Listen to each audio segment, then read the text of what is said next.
Just because you're growing your net profit doesn't mean you're building a better real estate team. So sometimes we think, hey, I'm making more profit. It doesn't mean we're building a good business.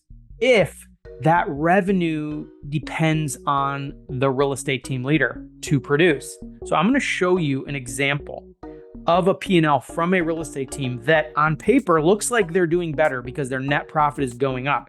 However, it's actually not a good thing because as they grew, their business depended more and more on them to produce. So let me show you what I mean. So here's a P&L that was from quarter 3 of 2024, quarter 4 of 2024, quarter 1 of 2025, and quarter 2 of 2025, and then the total of those 4 quarters. And as you can see, if we scroll all the way to the bottom, and let me show you their net income.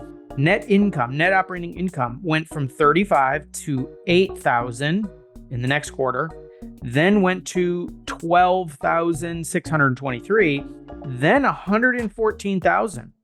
So there was a huge jump from these quarters to quarter 2 of 2025. So the question would be asked is that good? On paper, it looks like it's great, right? It looks like it's great. And you could also see that we're decreasing our expenses here as well.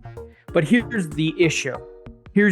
We might be making more net dollars, but if we scroll back up to the top, and this is so important that we separate our P&L this way, we have owner income here versus team income. This tells the true story. Look at this.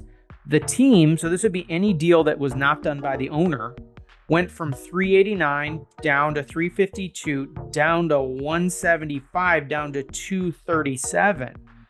So there's a significant decrease in revenue generated by the team. And alternatively, a significant increase, 35 to 51 to 50 to 175, done by the owner. So as this business is being built, it's becoming more and more dependent on the owner. Yes, it's making more net profit. And if that's their only goal, then this is a win.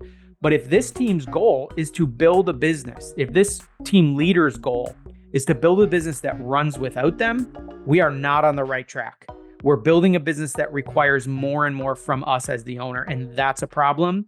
Make sure you're tracking your numbers correctly. Make sure you set it up. You can download our free chart of accounts by going to simple-numbers.com and clicking on free tools and download chart of accounts.